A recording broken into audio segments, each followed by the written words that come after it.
আসসালামু আলাইকুম রহমতুল্লাহি ওবারাকাতু ওয়াসসালামু ওয়াসসালাতু আলা আশরাফিল আম্বিয়ান ওয়া নাবিয়ানা মুহাম্মদ ওয়া তাবিন ওয়া আজমাইন রব্বি ইশরাহলি সাদরি ওয়া ইয়াসসিরলি আমরি ওয়াহলুল উকদাতাম মিন লিসানি ইয়াফকাহু কওলি রব্বি জিদনি ইলমা রব্বানা জিদনা ইলমা।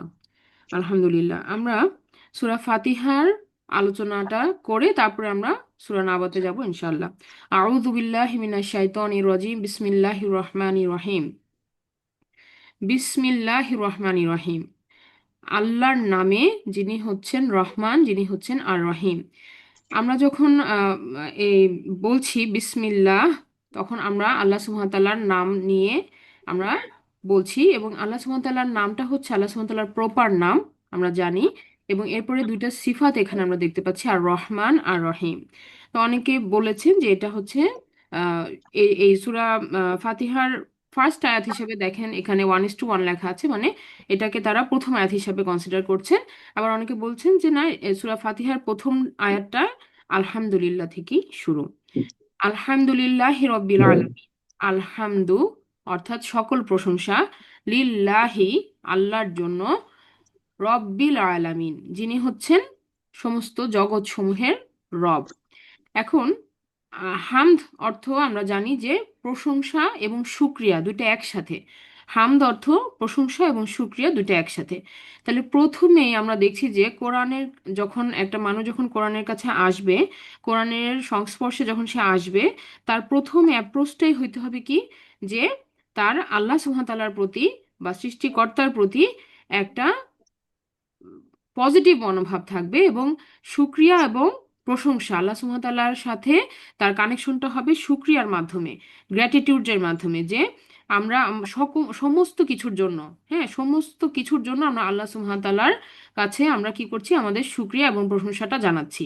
আমাদেরকে যে পরিমাণ নেয়ামত আল্লাহ সুবহানাহু ওয়া তাআলা দিয়ে রেখেছেন, হ্যাঁ, সেটা আমরা উপলব্ধি করি অথবা না করি, আমাদের মনোভাবটা হবে এরকম যে আমরা আল্লাহ সুবহানাহু ওয়া তাআলার কাছে দ্বারস্থ, এবং প্রতি মুহূর্তের জন্য আমরা কিন্তু ডিপেন্ডেন্ট আল্লাহ সুবহানাহু ওয়া তাআলার উপরে। আমরা কি, আমরা প্রতি মুহূর্তের জন্য, আমাদের প্রত্যেকটা নিঃশ্বাসের জন্য আমরা কিন্তু আল্লাহ সুবহানাহু ওয়া তাআলার উপরে ভরসা করি, ডিপেন্ড করি। হ্যাঁ, তার সাহায্যে আমরা প্রতিটা মুহূর্তে নিঃশ্বাস নিয়ে থাকি, এবং আমাদের প্রত্যেকটা সেলের যে কার্যক্রম শরীরের মধ্যে যে চলছে, এটা আল্লাহ সুবহানাহু ওয়া তাআলার নিয়ম, মানে আল্লাহ সুবহানাহু ওয়া তাআলার হুকুমে চলছে। তো এই কারণে আমরা যেটা বলছি যে প্রথমেই যখন আমরা আল্লাহ সুবহানাহু ওয়া তাআলার এই প্রশংসা দিয়ে শুরু করব, তখন আমাদের মনোভাবটা এরকম হবে যে আমরা আল্লাহর সামনে নিজেদেরকে কি করছি, নিজেদেরকে মন উজাড় করে আল্লাহ সুবহানাহু ওয়া তাআলার প্রশংসা এবং শুকরিয়াটা আমরা মন থেকে করব আলহামদুলিল্লাহ। তা যাই, সেটা আমি যত কষ্টের মধ্যেই থাকি না কেন, হ্যাঁ, আমার হয়তো আমার উপরে কোনো পরীক্ষা বা আমার কোনো স্ট্রাগল যাবে লাইফে, আমরা আমরা এক একজন এক একটা লাইফ সাইকেলের মধ্যে আছি। কেউ হয়তো অসুস্থতা জনিত, বা কেউ হয়তো অন্য কোনো পারিবারিক বা অর্থনৈতিক পেরেশানিতে। কিন্তু সকল ক্ষেত্রে আমরা যখন সলাতে দাঁড়াবো, আমাদের একটা শুকর মন নিয়ে কিন্তু আল্লাহ সুবহানাহু ওয়া তাআলার সামনে আমরা আমাদের কথোপকথনটা শুরু করব। তাহলে আলহামদুলিল্লাহি রব্বিল আলামিন, আমরা আল্লাহ সুবহানাহু ওয়া তাআলাকে কি হিসাবে আমরা ডাকছি এখানে, আমাদের রব হিসাবে। তাহলে রব যখন আমরা বলছি, সাথে সাথে আমি যখন কাউকে আমার রব বলছি, রব মানে হচ্ছে কি, যে আমি তাকে প্রভু, বা আমার আমার উপরে আমি তার মালিকানাকে আমি স্বীকারোক্তি দিচ্ছি। এটা যখন আমি দিচ্ছি, তখন আমার স্ট্যাটাসটা কি, আমি যখন রব হিসেবে আল্লাহ সুবহানাহু ওয়া তাআলাকে স্বীকারোক্তি দিচ্ছি, তখন আমার স্ট্যাটাসটা হচ্ছে আমি একজন দাস। আমি একজন দাস আল্লাহ রাব্বুল আলামিনের সামনে, আমি একজন দাস হিসেবে দাঁড়াবো। তাহলে আমি যখন বলছি যে আলহামদুলিল্লাহি রব্বিল আলামিন, মনে মনে কিন্তু আমার সেই চিন্তাটা আসবে যে আমি একজন দাস, যে আমি আমার রবের সামনে দাঁড়িয়েছি, এবং আমার রবকে আমি প্রশংসিত করছি আলহামদুলিল্লাহি রব্বিল আলামিন। এখন আলামিন মানে জগৎ সমূহের রব। আমরা গ্রামার দিয়ে যদি আরো বলি যে আলামিন অর্থ হচ্ছে যাদের বুদ্ধি আছে, হ্যাঁ, যাদের যাদের চিন্তা শক্তি আছে, ইন্টালেক্ট আছে, তাদেরকে বলা হচ্ছে আলামিন। এবং আমরা জানি জিন, মালাইকা এবং মানুষ, এই তিনটা গ্রুপকে আল্লাহ সুবহানাহু ওয়া তাআলা কি দিয়েছেন, চিন্তা শক্তি দিয়েছেন, ইন্টালেক্ট দিয়েছেন। সো রব্বিল আলামিন, এখানে আল্লাহ সুবহানাহু ওয়া তাআলা সকলেরই রব, সকল সৃষ্টিরই রব। কিন্তু অ্যাড্রেসিংটা এখানে এই কারণে যে কিতাব আল্লাহ সুবহানাহু ওয়া তাআলা কিন্তু যারা চিন্তা করে, মানে আখলাক মাখলুকাত যাদেরকে, আল্লাহ সুবহানাহু ওয়া তাআলা কিন্তু তাদের জন্য এই কিতাবটা দিয়েছেন, যারা পড়ে এবং চিন্তা করে এবং সেই অনুযায়ী নির্দেশনা পালন করতে যারা সক্ষম। তো এরপরে আমরা আল্লাহ সুবহানাহু ওয়া তাআলার আরো প্রশংসা করছি, আর রহমান আর রহিম। আমরা জানি আল্লাহ সুবহানাহু ওয়া তাআলা অত্যন্ত দয়াময়, এবং তিনি হচ্ছেন রহমান এবং রহিম। আমরা জানি রহমান এবং রহিম দুটো শব্দই যদিও একই রুট ওয়ার্ড থেকে আসছে, রেহেম থেকে আসছে, যেটার অর্থ হচ্ছে অত্যন্ত দয়ালু এবং করুণাময়। সেই সাথে আরেকটা জিনিস যেটা বলতে হবে যে দুনিয়াতে আল্লাহ সুবহানাহু ওয়া তাআলা সকলের প্রতি কিন্তু করুণাময়, কিন্তু আখেরাতে আল্লাহ সুবহানাহু ওয়া তাআলার যে দয়াটা সেটা কন্টিনিউ হবে একটা গ্রুপের জন্য, আর ডিসকন্টিনিউ হবে অপর গ্রুপের জন্য। তাহলে কাদের জন্য কন্টিনিউ হবে? যারা আল্লাহ সুবহানাহু ওয়া তাআলার আদেশকে মেনে চলেছে দুনিয়াতে, যারা ঈমান নিয়ে আল্লাহ সুবহানাহু ওয়া তাআলার সামনে দাঁড়াবে, তাদের জন্য আল্লাহ সুবহানাহু ওয়া তাআলার রহমতটা জারি থাকবে। আর যারা আল্লাহ সুবহানাহু ওয়া তাআলার উপর বিশ্বাস আনেনি বা সেই অনুযায়ী কর্ম পালন করে নাই, তাদের পরিণতিটা হবে ডিফারেন্ট। তাহলে দুনিয়াতে আমরা দেখি যে আল্লাহ সুবহানাহু ওয়া তাআলা সকলকেই অনেক নিয়ামত দিয়ে রেখেছেন, অনেক রিজিক দিয়ে রেখেছেন, অনেক অফুরন্ত ধন ভাণ্ডার দিয়ে রেখেছেন, শারীরিকভাবেও সুস্থ রেখেছেন। সেটা বিশ্বাসী অবিশ্বাসী সকলের প্রতি আল্লাহ সুবহানাহু ওয়া তাআলা রেখেছেন।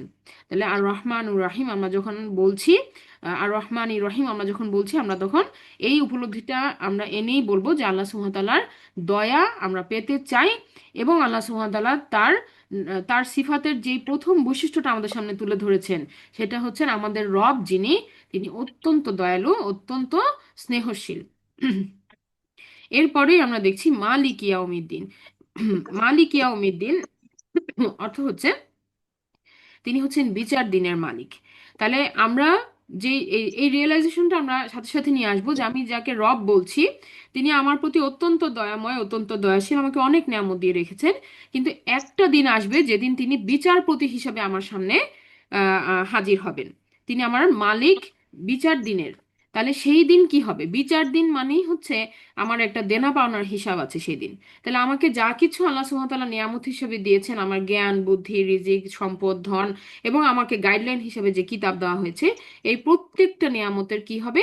আমার আমার সাথে আল্লাহ সুবহানাহু ওয়া তাআলার একটা কমিউনিকেশন হবে সেদিন, আমাকে হাজির করা হবে তার সামনে, আমার মালিকের সামনে, এবং আমার জবাবদিহিতা নেওয়া হবে।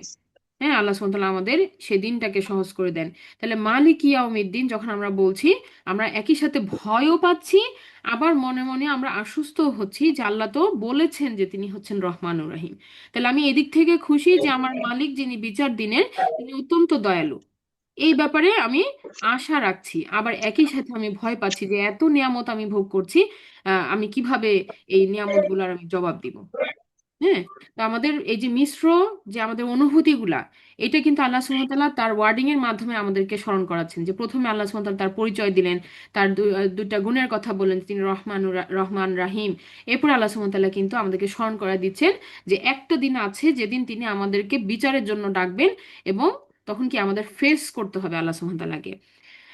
তো এখন যখন আমরা এই পরিচয় সম্পর্কে জানলাম, হ্যাঁ, তখন আমাদের মনের মধ্যে কি যে আমি আমি তাহলে কি করব? একটা আমার প্রশ্ন ছিল যে আমি তাহলে কি করলে আমি আল্লাহ সুবহানাহু ওয়া তাআলার সন্তুষ্টি পাবো। তো এটা করার জন্য কি আমার তো একটা হেল্প লাগবে, আমার হেল্প লাগবে, আমি এটা করতে পারবো না। এই যে আমার একটা ভাবনা, এই ভাবনাটা মনে নিয়ে আমরা দোয়া চাইতেছি যে ইয়াকা না'বুদু ওয়া ইয়াকা নাস্তাইন। ইয়াকা অর্থাৎ হচ্ছে আমরা শুধুমাত্র আপনারই, না আবুদু মানে আমরা ইবাদত করি, আমরা শুধুমাত্র আপনারই ইবাদত, ওয়া ইয়াকা নাস্তাইন এবং শুধুমাত্র আপনার কাছেই আমরা সাহায্য চাই। তো যখন আমরা আল্লাহ সুবহানাহু ওয়া তাআলাকে বলছি যে আমরা আপনারই ইবাদত করি, তখন কি আমাদের আমরা মানে আমরা এটা বুঝতে পারছি যে আমরা তাহলে অন্য আর কাউকে ইবাদত করব না, আমরা শুধুমাত্র আল্লাহ সুবহানাহু ওয়া তাআলার ইবাদত করি। এটা আমরা ডিক্লারেশন দিচ্ছি। তাহলে এটা আমাদের মানে এটা যদি ব্যাখ্যা দিই, এটা অনেক বড় যে আমরা আল্লাহকে ছাড়া আর কোনোভাবে অন্য কারো কাছে কি চাইবো না। মানে অন্য কারো কাছ থেকে আমরা কোনো এমন কিছু আমরা আশা করবো না যেটা আমার রব আমাকে দিতে পারেন, সেটা আমি অন্য কারো কাছে কি করব না, আমি দ্বারগ্রস্ত হব না অন্য কারো। এই যে ব্যাপারটা, তো এটা একটা। আরেকটা হচ্ছে যে আমি যে সাহায্য চাইছি আল্লাহ সুবহানাহু ওয়া তাআলার কাছে, এই সাহায্যটা হইতে হবে অ্যাক্টিভ পার্টিসিপেশনের মাধ্যমে। মানে কি? মানে হইলো যে আমি ঘরে বসে বসে আমি খালি সাহায্য চাবো, আল্লাহ আমাকে এমনি এমনি সাহায্য দরজায় দিয়ে যাবেন, ব্যাপারটা এরকম নয়। তাহলে ব্যাপারটা কিরকম? ব্যাপারটা হচ্ছে যে আমি অ্যাক্টিভলি আমি চেষ্টা করব, এরপরে আমি কি, আমি এক্সপেক্ট করব যে আল্লাহ সুবহানাহু ওয়া তাআলা আমাকে সাহায্যটা দিবেন।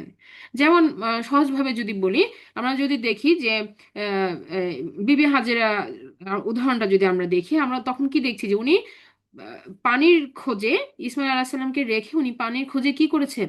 উনি কিন্তু সাফা মারওয়া পাহাড়ের মাঝের যে জায়গাটা, সেখানে কিন্তু তিনি ছোটাছুটি করেছেন। এক পাহাড় থেকে আরেক পাহাড়ের মাঝে তিনি মানে দ্রুত গতিতে উনি চলাফেরা করেছেন। তিনি তার সাধ্য অনুযায়ী, বুদ্ধি অনুযায়ী সেই সময়ে তিনি কিন্তু চেষ্টা করেছেন, এবং তারপরে আল্লাহ সুবহানাহু ওয়া তাআলার সাহায্যটা তিনি আশা করতেছেন, চাইতেছেন। এখন দেখেন আল্লাহ সুবহানাহু ওয়া তাআলার সাহায্যটা কিভাবে আসছে, কোন জায়গায় আসছে। ওনার এক্সপেকটেশন কি, যে উনি কোনো একটা কাফেলা দেখতে পাবেন যাদের থেকে তিনি সাহায্য চাইবেন, কিন্তু আল্লাহর উপরে তিনি তাওয়াক্কুল করেছেন, এবং এই জায়গাটাতেই শিশু সন্তানকে নিয়ে তিনি কিন্তু ছোটাছুটি করতেছেন। তো তার ক্যাপাসিটিতে যতটুকু কোলায় তিনি করতেছেন। এখন আল্লাহ সুবহানাহু ওয়া তাআলার প্ল্যানিং তো ডিফারেন্ট। আল্লাহ সুবহানাহু ওয়া তাআলা কি করলেন, ইসমাইল আলাইহিস সালামের পায়ের ওখানে তিনি জমজম কূপের উৎপত্তি স্থলটা দিলেন, ওখান থেকে পানি নির্গত হইলো। হ্যাঁ, তো আল্লাহ সুন্দর প্ল্যানিংটা ডিফারেন্ট হবে, আমাদের আউটকামটা কিভাবে আসবে সেটা আমরা জানি না, কিন্তু আমাদের এফোর্ট, আমাদের চিন্তা বুদ্ধি অনুযায়ী আমরা দিয়ে যাব। তো এখানে আল্লাহ সুবহানাহু ওয়া তাআলা কিন্তু আমাদের সেই চেষ্টাটুকু চাইতেছেন, যে আমি আগাবো। আর আমি আল্লাহ সুবহানাহু ওয়া তাআলার তরফ থেকে কি চাচ্ছি, যে আমি একা পারবো না, আই নিড ইওর হেল্প, আমি আপনার সাহায্য চাই। তখন আল্লাহ সুবহানাহু ওয়া তাআলার কাছ থেকে আমরা এই সাহায্যটা আশা করতে পারি। তাহলে আমরা যখন চাইবো, তখন আমাদের প্রচেষ্টা থাকবে, এবং সেই সাথে আমরা আল্লাহ সাহায্য চাচ্ছি। ইহদিনাস সিরাতাল মুস্তাকিম, যে আমাদেরকে দেখান সরল সঠিক পথ। সিরাত মানে হচ্ছে পথ, মুস্তাকিম মানে হচ্ছে যেই পথটা একটা সঠিক পথ, বা যেই পথটা একটা সঠিক মানদণ্ডের উপরে দাঁড়িয়ে আছে। হ্যাঁ, আমরা কমা বুঝি, কমা মানে দাঁড়ানো, সেখান থেকে মুস্তাকিম মানে যেই যেই পথটা সঠিক মানদণ্ডের উপরে দাঁড়িয়ে আছে। তো এই পথটা কোনটা, এই পথটা আমরা বুঝি এটা হচ্ছে নবী এবং রাসূলদের দেখানো পথ, যেটা আল্লাহ সুবহানাহু ওয়া তাআলা অনুমোদন দিয়েছেন।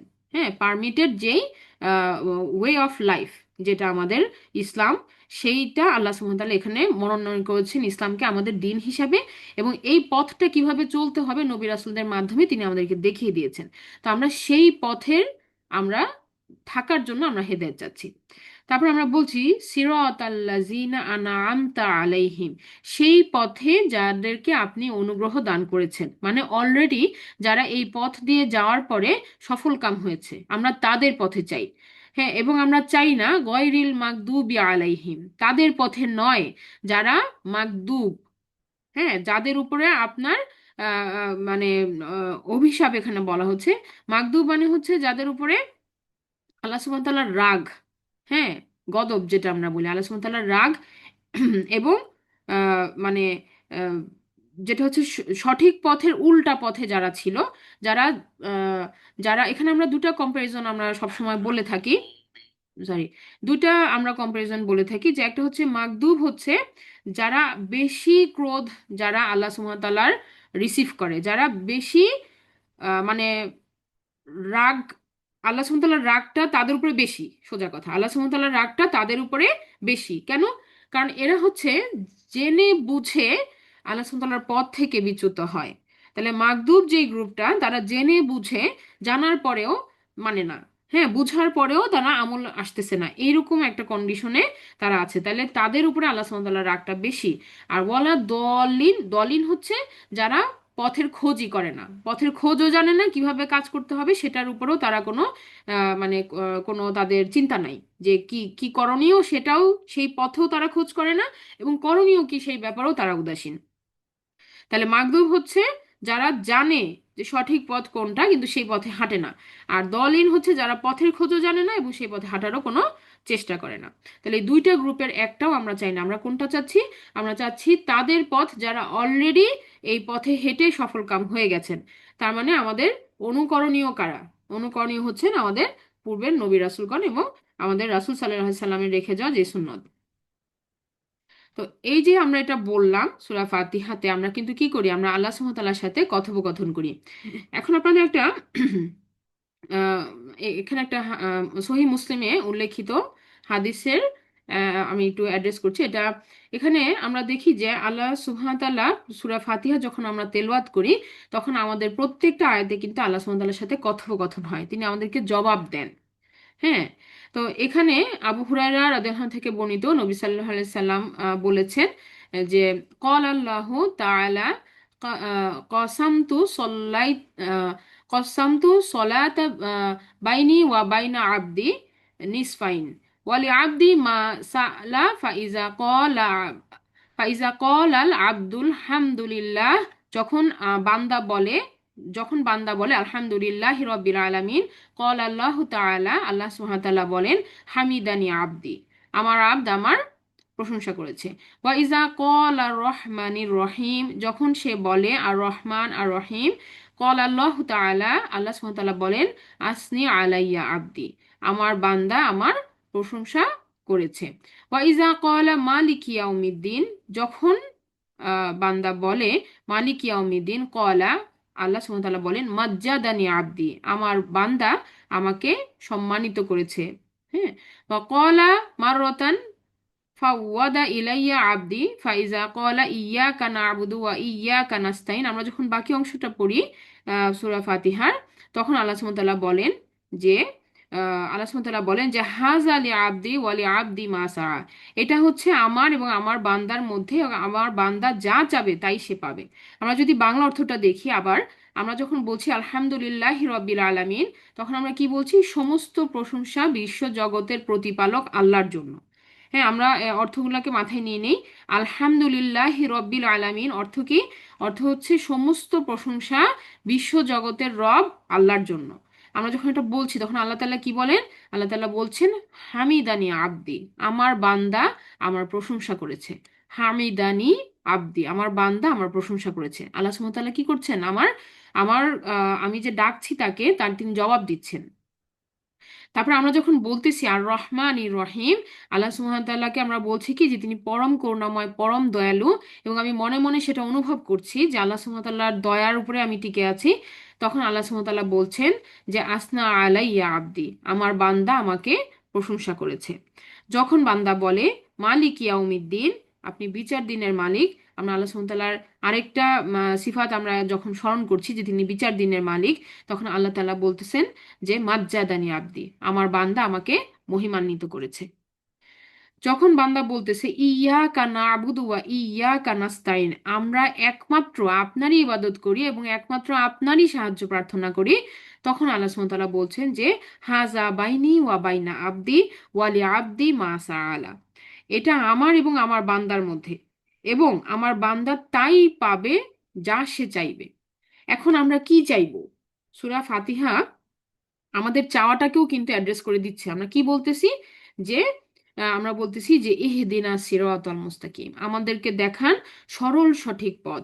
সিরাতাল লাযিনা আনআমতা আলাইহিম, এমন পথ যার উপরে আপনি যাদেরকে অনুগ্রহ করেছেন, এই পথের উপরে যারা ছিল তাদেরকে আপনি অনুগ্রহ করেছেন, সেই পথ। হ্যাঁ, এরপর আমরা আরো বলছি কি যে গয়রিল মাগদুবি আলাইহিম, আমরা চাই না তাদের পথ যাদের উপরে আপনার ক্রোধ আপতিত হয়েছে বা আপনার গজব আপতিত হয়েছে, এবং ওয়ালা দলিন, এবং তাদের পথও চাই না যারা পথভ্রষ্ট হয়ে গেছে। তখন আল্লাহ সুবহানাহু ওয়া তাআলা বলতেছেন হাজা আলী আব্দি ওয়ালি আব্দি মা সাআলা, এটা আমার বান্দার জন্য, আর আমার বান্দা যা চাইবে তাই সে পাইবে। তো আমরা এখানে কি চেয়েছি বলেন তো? আল্লাহ সুবহানাহু ওয়া তাআলার কাছে আমরা কি চেয়েছি? সিরাতাল মুস্তাকিম। তো আল্লাহ সুবহানাহু ওয়া তাআলা এটার উত্তর স্বরূপ আমাদেরকে কি দিয়েছেন? উত্তর স্বরূপ আমাদেরকে দিয়েছেন আল কোরআন।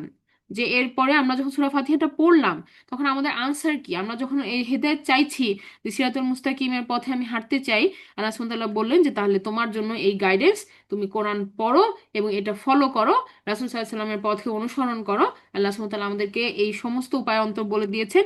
আমরা যদি সেইটা ধরে রেখে যদি আগে যেতে পারি, তাহলে আমরা কি পাবো? আমরা সিরাতুল মুস্তাকিমের পথ পাবো।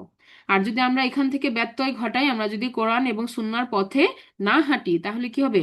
তাহলে আমরা কিন্তু ওই দুইটা গ্রুপের মধ্যে অন্তর্ভুক্ত হয়ে যাব, যেটা আমরা চাই না, যেটা আমরা চাই না। হ্যাঁ, তো আল্লাহ আমাদেরকে বোঝার তৌফিক দান করুন। আমরা সলাতে যখন পড়বো আমরা এগুলো স্মরণ করব এবং সময় নিব, একটু সময় নিয়ে আল্লাহ সুবহানাহু ওয়া তাআলাকে স্মরণ করব, যে আল্লাহ সুবহানাহু ওয়া তাআলা কি রিপ্লাই দিচ্ছেন সেটাও আমরা মনে মনে একটু বলবো। তাহলে কি হবে? তাহলে আমাদের পড়াটা অনেক বেশি আমরা বলতে পারি যে আম, আনন্দময় হবে, এবং আমরা আল্লাহ সুবহানাহু ওয়া তাআলার সাথে কানেক্টেড থাকবো। এটাই তো আমাদের সলাতের উদ্দেশ্য, তাই না? যে আমরা আল্লাহ সুবহানাহু ওয়া তাআলার সাথে কি থাকবো? কমিউনিকেশনের মধ্যে থাকবো, আমরা কথোপকথনের মধ্যে থাকবো। আলহামদুলিল্লাহ। এখন আমরা সূরা নাবার আমরা শুরু করছি। আমরা জানি সূরা নাবাতে 40টি আয়াত আছে।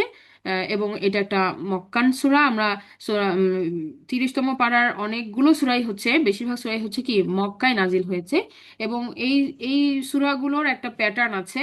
যেমন আমরা দেখি যে এই সূরাগুলোতে কিয়ামত দিবস সম্পর্কে এবং জান্নাত জাহান্নাম সম্পর্কে বর্ণনাগুলো একটু বেশি আছে। অ্যাট দ্য সেম টাইম এই সূরাগুলার যে ভাষার সৌন্দর্যটা অনেক ভিন্ন, এবং ছোট ছোট আয়াতে যে শ্রুতি মাধুর্য তৈরি হয়েছে, শব্দ চয়ন এবং শব্দের যে ব্যবহার আছে এই এই সূরার গুলাতে, সেটা একেবারেই কি অনন্য। কোরআনের অন্যান্য সূরাগুলার থেকে এই সূরাগুলার কিন্তু এই বৈশিষ্ট্যটা অনন্য, যে এখানে আয়াতগুলা ছোট কিন্তু এখানে অনেক শব্দ ভান্ডারগুলো অনেক সমৃদ্ধ, অনেক ছবি আঁকায় আমাদের চোখের সামনে প্রত্যেকটা শব্দ। এবং এগুলা যদি আমরা বুঝতে পারি, তাহলে কি আমরা অনেক বেশি সলাতের মধ্যে কি আমরা প্রাণবন্তভাবে একটা সলাত আমরা আদায় করতে পারবো ইনশাআল্লাহ। তাহলে আমি শর্ট করে আমি সূরাতে চলে যাচ্ছি। আউযু বিল্লাহি মিনাশ শাইতানির রাজিম। বিসমিল্লাহির রহমানির রহিম। আম্মা ইয়াতাসাআলুন। আম্মা কি সম্পর্কে, ইয়াতাসাআলুন তারা পরস্পরকে জিজ্ঞাসা করছে। কি সম্পর্কে তারা পরস্পরকে জিজ্ঞাসা করছে। তো এই সূরাটার প্রথমেই দেখি আমরা যে আল্লাহ সুবহানাহু ওয়া তাআলা একটা প্রশ্ন আমাদেরকে ছুড়ে দিচ্ছেন, এবং সেখানে আমাদের কাছে জানতে চাইতেছেন যে একটা কথোপকথন হচ্ছে, আমরা যেটা বুঝতে পারছি যে কমিউনিটির মধ্যে বা ওইখানে যে কম ছিল কুরাইশদের, বেসিক্যালি যারা প্রথম রিসিভ করতেছেন এই এই সূরাটাকে, তারা তারা কারা, তারা হচ্ছে মক্কার কুরাইশরা। তো তাদের মধ্যে একটা আলোড়ন চলতেছে একটা কথা নিয়ে, সেটা কি কিয়ামত দিবস সম্পর্কে। হ্যাঁ, আম্মা ইয়াতাসাআলুন, আল্লাহ সুবহানাহু ওয়া তাআলা সেই জায়গাটাকে পয়েন্ট করে বললেন যে তারা কি সম্পর্কে আলোচনা করতেছে। হ্যাঁ, আনিন নাবাইল আজিম, তারা কি মহা সংবাদ সম্পর্কে আলোচনা করছে, মানে এটা কি তারা কিয়ামত দিবস সম্পর্কে আলোচনা করছে। এখন এই এই কথাটা হঠাৎ করে কেন আসলো, কিয়ামত সম্পর্কে তারা কি আলোচনা করছে, এটা আমাদের একটা প্রশ্ন জাগে মনের মধ্যে, যে তারা কি আলোচনা করছিল, কুরাইশরা এই কথা এটা নিয়ে কি আলোচনা করছে। তো আমরা যদি এটার ব্যাকগ্রাউন্ডটা বুঝতে যাই, তাহলে আমরা দেখব যে এই সূরা নাবার যে পূর্ববর্তী সূরা, মানে 29তম পারার লাস্ট যে সূরা, সেই সূরার লাস্টের দিকে এসে আমরা দেখি যে তারা হচ্ছে মুকাজ্জিবিন, তারা অস্বীকারী। হ্যাঁ, যাদেরকে দাওয়াত দেওয়া হচ্ছে তারা কি, তারা অস্বীকারী। এবং মানুষ যখন অস্বীকার করে তখন মানুষ দুই ভাবে আচরণ করে। একটা হচ্ছে যে মনে করেন আমি আপনার, আপনি যে আপনি আমাকে একটা কথা বোঝানোর চেষ্টা করতেছেন, আমি সেটা কোনো লজিক দিয়ে বুঝতে পারতেছি না, তাহলে আমি কি করব, আমি এটা আর মাথায় নিব না। আমি আপনার সাথে অ্যাগ্রি করি না, আমি আপনার কথা, আপনার কোনো লজিক আমার মাথায় ঢুকতেছে না, বা আমি সেটা মানে আমি কনভিন্সড না। বুঝতে পারছেন আমি যেভাবে বলতে চাচ্ছি, যে মনে করেন কোনো একটা কথা আপনি আমাকে বোঝানোর চেষ্টা করতেছেন। হ্যাঁ, মনে করেন আপনি বলতে চাচ্ছেন যে আহ, যে বাংলাদেশের প্রেক্ষাপটে বাংলাদেশের প্রেক্ষাপটে হঠাৎ করেই এখানে একটা ভয়াবহ বিপর্যয় নেমে আসবে। মনে করেন আপনি আমাকে এটা বোঝানোর চেষ্টা করতেছেন, আমি আপনার এই কথাটাতে কোনো বিশ্বাসই করলাম না, এবং আমি কোনো অ্যাটেনশনও দিলাম না, তাহলে আমি কি করবো, আমি হেঁটে চলে যাব। আমি আর এটা নিয়ে আমার কোনো মাথা ব্যথা নেই, কারণ আমি এটা আপনার বিশ্বাসই করি নেই।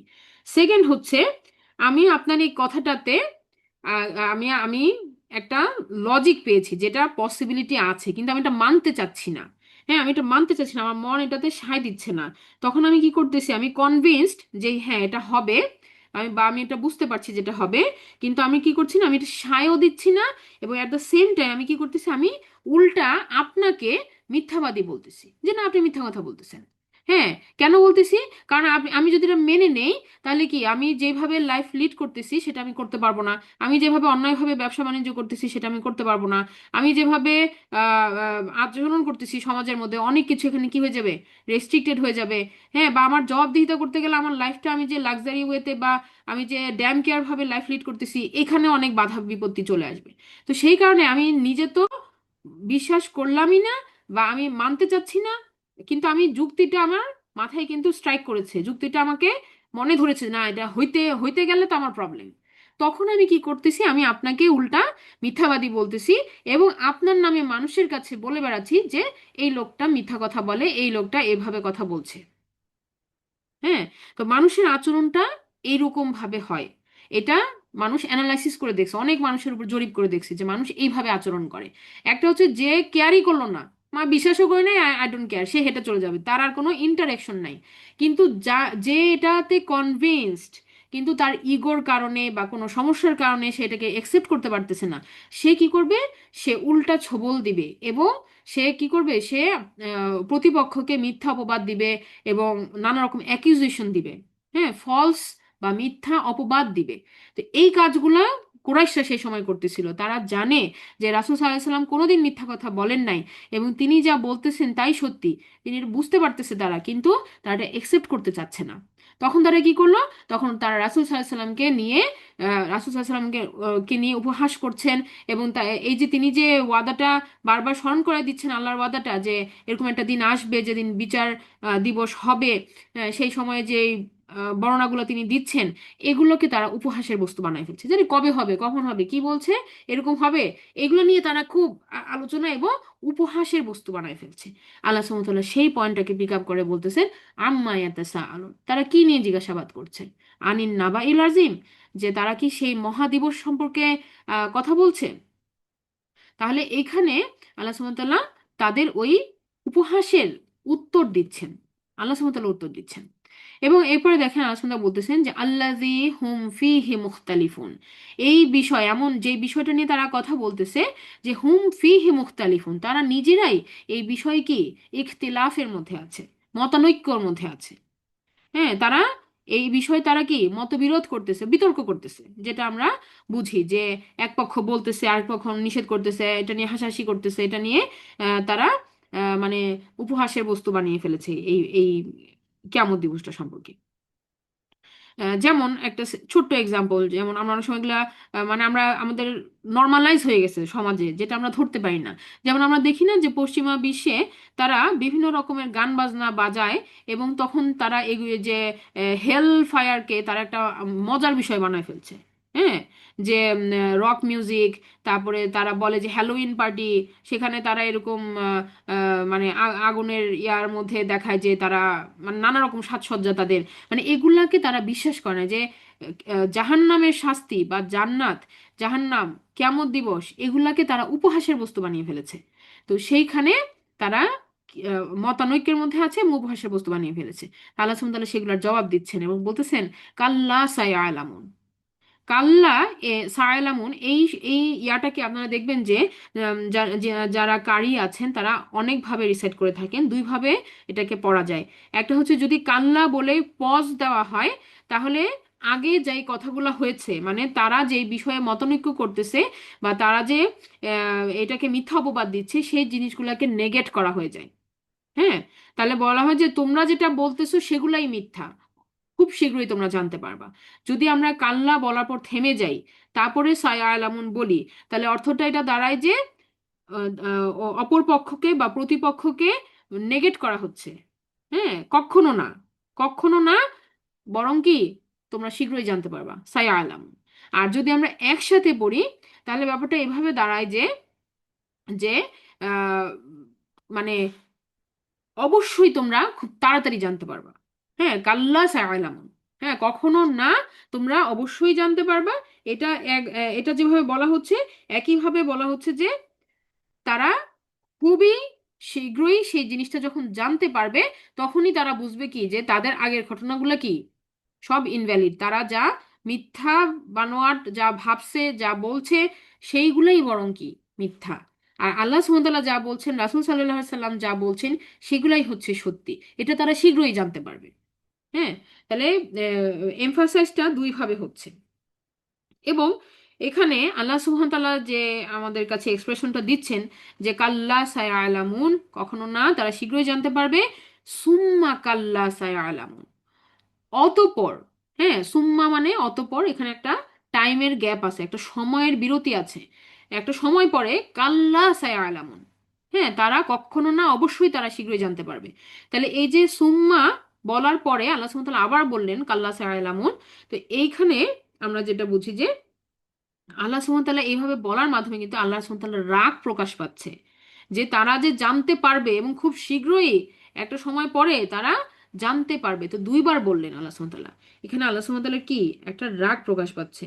আমরা শ্রুতি মধুর ভাবে যখন শুনতে থাকি আমরা কিন্তু অনেক সময় এটা এই ইমোশনটা আমরা ফিল করি না, কিন্তু যখন আমরা চিন্তা করব যে কেন এইভাবে বললেন, তখন বুঝতে হবে যে আমাদেরকে আল্লাহ সুবহানাহু ওয়া তাআলা এই দুইবার একই এমফাসিস দেওয়ার মাধ্যমে কিন্তু আহ, বুঝাচ্ছেন যে এটা কতটা গুরুত্বপূর্ণ, এটা কতটা গুরুত্বপূর্ণ যেটাকে তারা ডিনাই করতেছে। এখন এই যে দুইবার বললেন যে তারা শীঘ্রই জানতে পারবে, তারপরে আবার বললেন যে সুম্মা কাল্লা সায়ালামুন, অতঃপর তারা শীঘ্রই জানতে পারবে, দুইবার কেন বললেন? একবার হচ্ছে যে তারা কিয়ামতের দিন যখন আল্লাহ সুবহানাহু ওয়া তাআলা পুনরুত্থান করবে মানুষকে, সেই দিন মানুষ বুঝবে যে বিচার দিবস সত্যি। সেদিন মানুষ কি বুঝবে? বিচার দিবস সত্যি। তো তখন তাদের একটা রিয়েলাইজেশন হবে, যাই হ্যাঁ, আমার তো আমল নামা খালি, আমি তো কিছু করে আসতে পারি নাই, এখন আমার কি উপায়ন্তর হবে? আমাকে তো এতদিন যা বলেছে তারা, হ্যাঁ, যে নাজির যারা ছিল, যারা সতর্ককারী ছিল বিভিন্ন সময়ে সময়ে নবী রাসূলগণ, এবং তারপরে যে ইমানদারগণ, যে যারা তাদেরকে সতর্ক করেছে, তাদের কথাই তো সত্যি।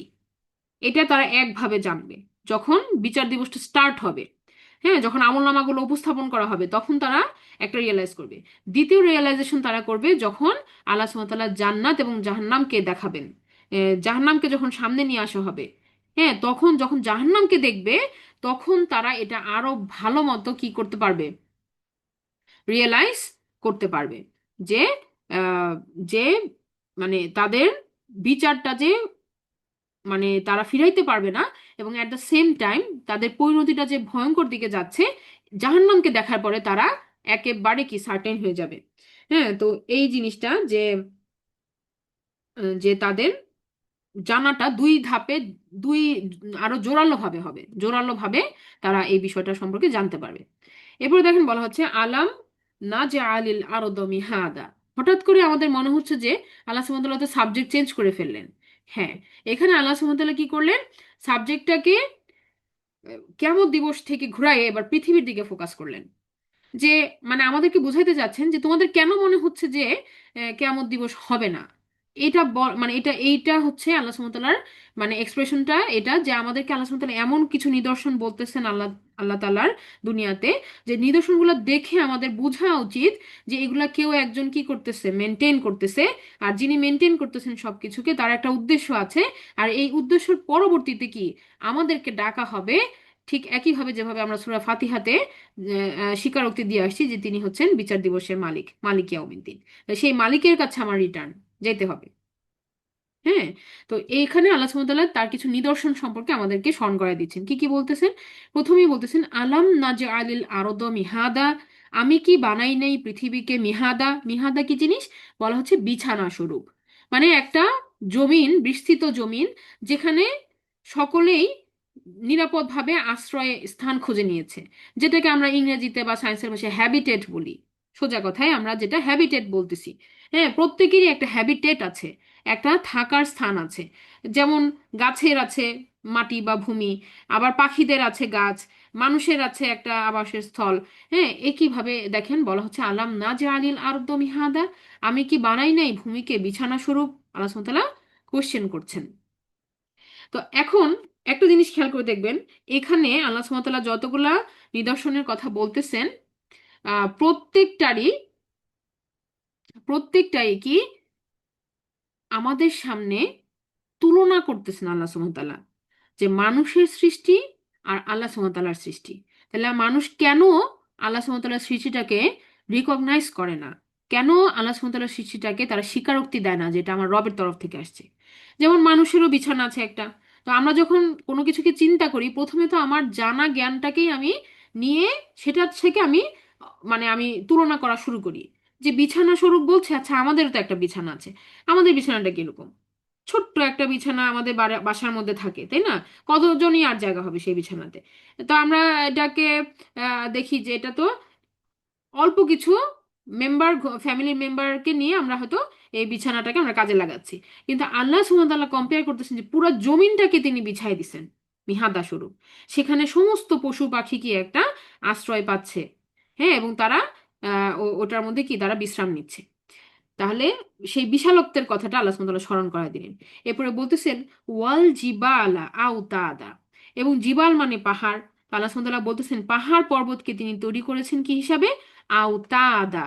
আওতাদা মানে হচ্ছে এখানে বলা হচ্ছে কিলক স্বরূপ, মানে জমিনের মধ্যে পেরেক গেঁথে দিলে যেরকম হয় সেই জিনিসটা, যে পেরেক যদি গেঁথে দেওয়া হয় তাহলে কি হবে? সেটা নড়ে না, জমিন নড়ে না। আমরা জানি যে পৃথিবীর নেচারটা এরকম যে সে কিন্তু সারাক্ষণ ভূমিকম্পের যেরকম কাঁপুনি হয় এরকম কাঁপতে চায়। কিন্তু এই বড় বড় পাহাড়গুলো স্থাপনের মাধ্যমে আল্লাহ সুবহানাহু ওয়া তাআলা কি করেছেন? ভূমিকে স্থিতিশীল রেখেছেন, স্থিতিশীল রেখেছেন। এবং এই পাহাড়গুলোকে আমরা যখন দূর থেকে দেখি তখন আমরা কিন্তু একটা কিসের মতো লাগে, তাঁবুর মতো লাগে দেখতে। আমরা দেখবেন আঁকি, কিন্তু আমরা যখন ছোটবেলায় ছবি আঁকি আমরা দেখি না দূরে পাহাড় আঁকি কিভাবে, টিনের ঢেউ, টিনের চালের ঢেউয়ের মতো আমরা আঁকি। হ্যাঁ, এরকম উল্টা ভি করে আঁকি। তাহলে এইগুলা হচ্ছে যে দূর থেকে দেখলে মনে হয় যে এক একটা তাঁবুর মতো, যা যে এরকম আল্লাহ সুবহানাহু ওয়া তাআলা বসায় রাখছেন পৃথিবীর মধ্যে। হুম। তো এইটাকে আল্লাহ সুবহানাহু ওয়া তাআলা কম্পেয়ার করতেছেন। তো মানুষও তো তাঁবু বানায়, বানায় না? মানুষ তাঁবু বানায়, বানায় সেটার মধ্যে বিশ্রাম করে। তো মানুষের তাঁবুটা কত ঠুনকো হয়, তাই না? একটা আমরা কি করি, আমরা একটা তিরপালের কাপড় দিয়ে নিয়ে একটা জায়গার মধ্যে মেলে দিয়ে হয়তো আমরা এটা খুঁটি টুটি দিয়ে একটা তাঁবু বানানোর চেষ্টা করি।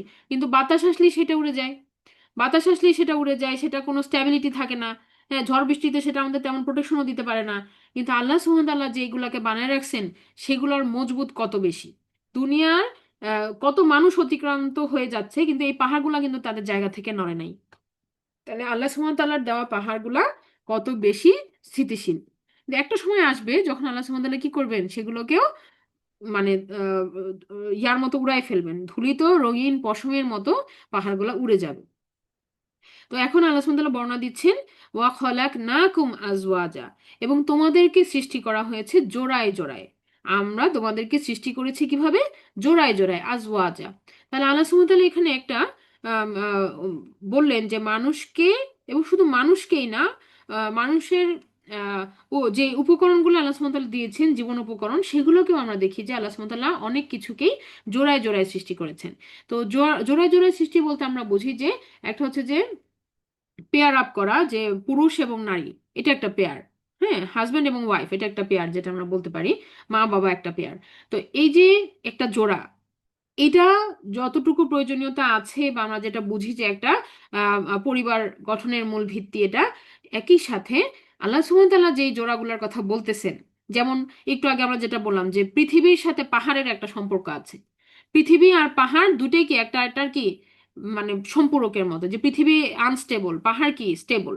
আবার দেখেন পৃথিবী শব্দটা, আর্থ শব্দটা আরবি পরিভাষায় একটা ফিমেল শব্দ। আরবি পরিভাষায় আর্থ কথাটা কি আপনার ফিমেল শব্দ বা স্ত্রীবাচক শব্দ। গ্রামার দিয়ে আর কি যদি বলি, গ্রামার দিয়ে যদি বলি, স্ত্রীবাচক শব্দ। আর জিবাল কথাটা কিন্তু পুরুষবাচক শব্দ।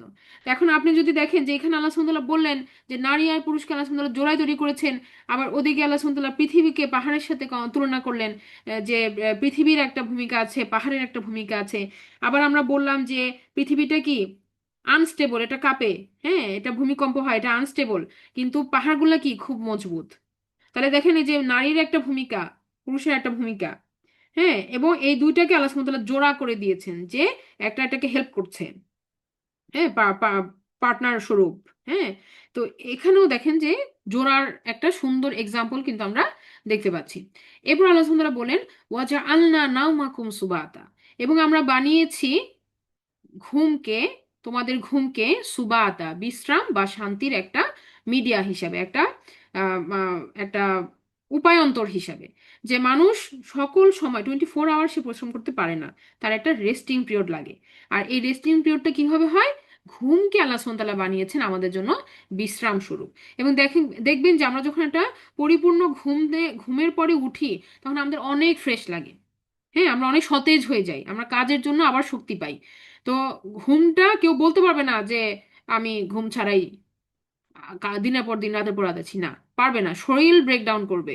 হ্যাঁ, তার মেকানিজমটাই এটা, আল্লাহ সুবহানাহু ওয়া তাআলা এভাবেই প্রোগ্রাম করে দিয়েছেন আমাদেরকে যে আমাদের পরিশ্রমও লাগবে, আমাদের ঘুমও লাগবে, সময় সময় আমাদের বিশ্রাম নিতে হবে। তো এরপরে আল্লাহ বলতেছেন ওয়াজা আলনা লাইলা লিবাসা। এখন আপনি চিন্তা করেন যে ঘুমাবে মানুষ কখন? রাতটাকে আল্লাহ সুবহানাহু ওয়া তাআলা বিশ্রামের জন্য দিয়েছেন। ওয়াজা আলনা লাইলা লিবাসা, এবং এই রাতকে আল্লাহ সুবহানাহু ওয়া তাআলা এমন ভাবে আবরণ স্বরূপ দিয়েছেন যে আমরা যখন ঘুমাতে যাই হ্যাঁ, আমরা যখন ঘুমাতে যাই তখন আমরা কি করি, আমরা আমরা কিন্তু চাদর দিয়ে অনেক সময় কি আবৃত করি নিজেদেরকে, একটা লিবাস নেই। তো আল্লাহ সুবহানাহু ওয়া তাআলা রাতটাকে আমাদের উপরে চাদরের মতো দিয়ে দিয়েছেন, এবং তার চাদরটা এত বড় যে যেখানেই রাত্রি হয় পুরো জায়গাটা অন্ধকারে ছেয়ে যায়, একদম কাভার হয়ে যায় অন্ধকার দিয়ে। আরেকটা ব্যাপার যে এই যে আল্লাহ সুবহানাহু ওয়া তাআলা বললেন যে আল্লাহ সুবহানাহু ওয়া তাআলা সবকিছুকে জোড়ায় জোড়ায় তৈরি করেছেন। এই জোড়া যখন রাত্রে ঘুমাতে যায় তখন তারা একজন আরেকজনের লিবাস হয়, তখন তারা কি হয়, একজন আরেকজনের লিবাস স্বরূপ হয়। তো সেখান থেকেও আমরা একটা কম্পারিজন দেখতেছি যে আল্লাহ সুবহানাহু ওয়া তাআলা রাতকে দিয়েছেন বিশ্রামের স্বরূপ, এবং সেই রাতটাকে আল্লাহ বানিয়েছেন একটা লিবাস স্বরূপ। যেভাবে হাজবেন্ড ওয়াইফ একজন আরেকজনের লিবাস, একইভাবে কি রাতটাকে আল্লাহ সুবহানাহু ওয়া তাআলা কিন্তু আমাদের উপরে লিবাস স্বরূপ দিয়েছেন। আচ্ছা, এবার দেখেন বলা হচ্ছে ওয়াজা আন্না নাহার মাআশা, এরপরে আমরা বানিয়েছি দিনকে জীবিকা অর্জনের সময় হিসাবে। বানিয়েছি দিনকে কি হিসাবে, মাআশা, জীবিকা অর্জনের সময়। দেখবেন যে ভোর হওয়া মাত্র পশু পাখি থেকে শুরু করে সবকিছুর মধ্যে একটা আলোড়ন আসে, একটা জীবনের সঞ্চার হয়, এবং মানুষও কি, মানুষও তাদের কর্মস্থলের জন্য ছুটে বের হয়। তাহলে এই যে প্রত্যেকে তাদের জীবন উপকরণ খোঁজার জন্য বা জীবিকা অর্জনের জন্য তারা অ্যাক্টিভ একটা রোল প্লে করে দিনের বেলাটা। আর রাত্রি বেলাটা হচ্ছে কি তারা ঘরের ভিতরে প্রবেশ করে। পশু পাখিকেও আমরা দেখি সন্ধ্যার পরেই কি তারা যার যার নিরে ফিরে যাচ্ছে, এবং সেখানে তারা একটা বিশ্রামের আশ্রয়স্থল খুঁজে পাচ্ছে। তাহলে আল্লাহ সুবহানাহু ওয়া তাআলা দিনকে করেছেন কাজের জন্য আর রাতকে করেছেন বিশ্রামের জন্য। তো আমরা যতই এই রোলটাকে উলটপালট করব, তত কি হবে, আমরা নিজেরাই ক্ষতিগ্রস্ত হবো, কারণ আমাদের বায়োলজিক্যাল সিস্টেমটাই এইভাবে। আল্লাহ সুবহানাহু ওয়া তাআলা আমাদেরকে এই মেকানিজমই তৈরি করেছেন যে দিনটা হবে আমাদের কর্মময়, আর রাতটা হবে কি, মানে রাতটা হবে আহ, বিশ্রামের জন্য। তো এরপরে আল্লাহ সুবহানাহু ওয়া তাআলা বলছেন ওয়া বানাইনা ফাওকাকুম সাবআন শিদাদা, এবং আমরা বানিয়েছি তোমাদের উপরে কি, সাতটা উঁচু আকাশ, সাতটা আসমানের কথা আল্লাহ সুবহানাহু ওয়া তাআলা বললেন। ওয়া বানাইনা, আমরা নির্মাণ করেছি বা বানিয়েছি, ফাওকা, ফাওকা মানে উপরে, কুম তোমাদের উপরে, সাবআন, সাবআন মানে সাত, এবং শিদাদা, শিদাদা মানে হচ্ছে সুদৃঢ় আকাশ, সুদৃঢ় আকাশ। এখন একটা আকাশ কতটুকু, আপনি আমি যদি চিন্তা করি, সাতটা আকাশ তো পরে, আগে একটা আকাশ চিন্তা করি। একটা আকাশ হচ্ছে, আমরা যখন আকাশের দিকে তাকাই আমরা অজস্র তারা দেখতে পাই, দেখতে পাই না, অজস্র তারা স্টার দেখতে পাই। তো এই যতগুলা আকাশে আমরা যা কিছু তারা নক্ষত্র দেখতে পাচ্ছি, এগুলো সবগুলা হচ্ছে শুধু প্রথম আসমান। কিভাবে, কিভাবে আমি এটা বলতে পারছি, সূরা মূলকে দেখবেন আল্লাহ সুবহানাহু ওয়া তাআলা বলেছেন যে আমি তোমাদের নিকটবর্তী আকাশটাকে সাজিয়েছি তারা, তারাসমূহ দিয়ে। হ্যাঁ, তার মানে বোঝা যাচ্ছে যে এটা হচ্ছে ফার্স্ট হেভেন, প্রথম আকাশ। এরকম আল্লাহ সুবহানাহু ওয়া তাআলা আরো সাতটা আকাশ বানিয়েছেন। হ্যাঁ, তো তাহলে এটার ব্যাপ্তি এবং এটার বিশালতা আমাদের কল্পনাতীত, আমরা এটা কল্পনাতেও আনতে পারি না যেটা কত বড় আর কত বিশাল। এরপরে আল্লাহ সুবহানাহু ওয়া তাআলা বললেন ওয়াজআলনা সিরাজাও ওয়াহাজা, এবং আমরা আরো বানিয়েছি এই যে আকাশসমূহ, আকাশসমূহের মধ্যে কি লাইট আছে। যে আমরা যদি প্রথম আকাশই ভাবি তাহলে সেখানে কি আছে, উজ্জ্বল প্রদীপ সমূহ আছে, মানে স্টার আছে।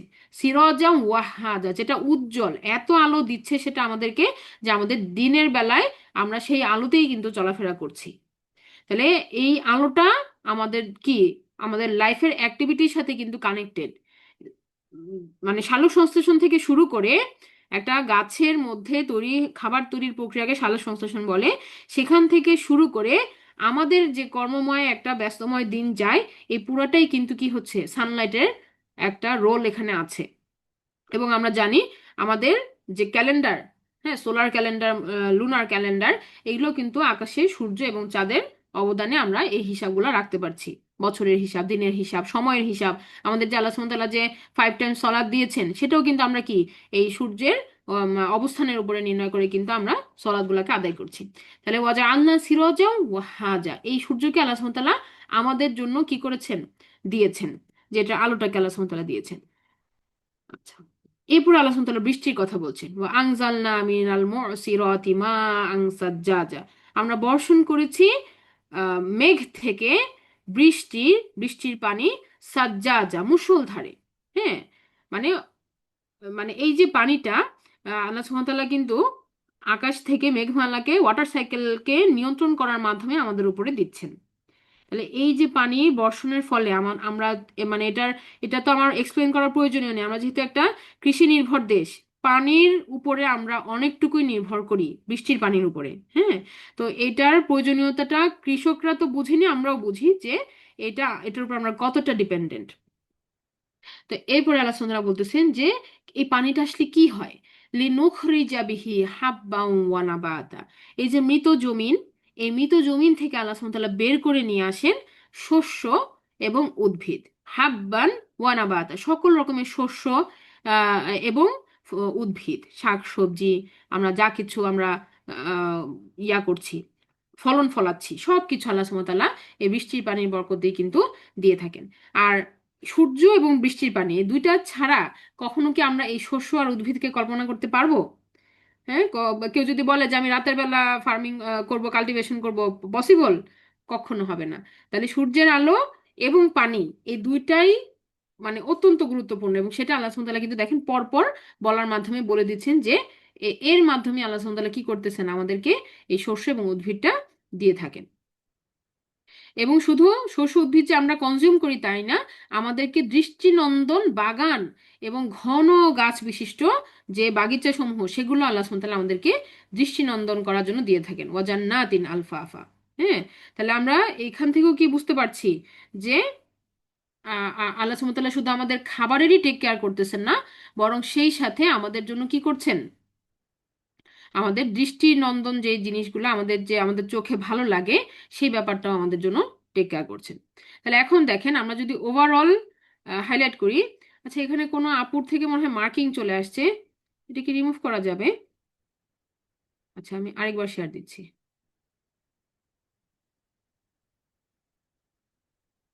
আলহামদুলিল্লাহ।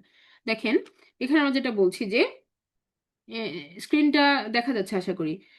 এখানে আমি 7টা সেকশনে আমরা এটাকে এই সূরা আল নাবার যে বিষয়বস্তুগুলো আছে এটাকে আমরা 7টা সেকশনে ভাগ করতে পারি। প্রথমেই আমরা কি দেখলাম, যে অবিশ্বাসীদের জবাব আল্লাহ সুবহানাহু ওয়া তাআলা দিচ্ছেন, যেটা কেয়ামত নিয়ে উপহাসকারীদেরকে আল্লাহ সুবহানাহু ওয়া তাআলা উত্তর দিচ্ছেন আয়াত নাম্বার 1 থেকে 5-এর মধ্যে।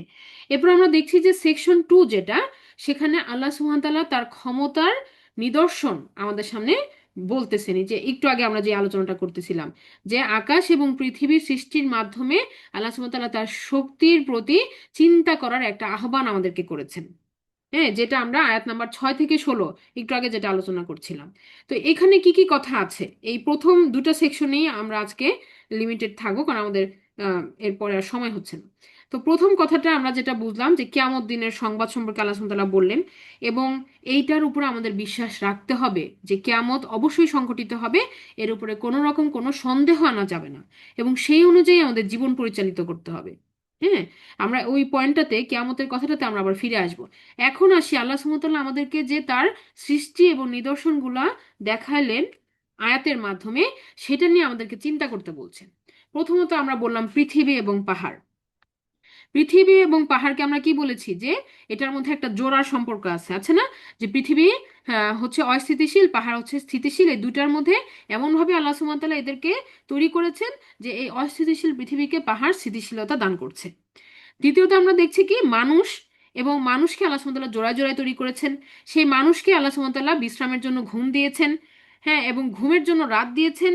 আবার ঘুম এবং রাতের পরে কি একটা দিন আসবে, সে দিনের বেলা মানুষ কি দেখবে, বিশাল আকাশ, মানে 7 আকাশের মধ্যে সে দেখতে পাবে কতটুকু, প্রথম আকাশ, এবং সেই আকাশের মধ্যে আল্লাহ সুবহানাহু ওয়া তাআলা দিনের বেলা দিয়ে রেখেছেন কি, একটা সূর্য।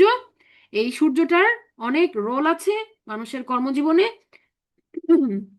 এবং সূর্যের কারণেই কিন্তু ওয়াটার সাইকেল হয়, আমরা জানি যে সূর্যের তাপেই পানিগুলা বাষ্পীভূত হয় এবং তারপরে আকাশে যে সেগুলো ঘনীভূত হয়ে আবার বৃষ্টির রূপে নেমে আসে। তাহলে সূর্যের কারণেই কি ওয়াটার সাইকেল হচ্ছে, বৃষ্টি হচ্ছে, মেঘমালা থেকে আল্লাহ সুবহানাহু ওয়া তাআলা বৃষ্টি দিচ্ছেন, সেই বৃষ্টির ফলে কি হচ্ছে, ফসল ফলতেছে, আর সেই ফসল আমরা খাচ্ছি।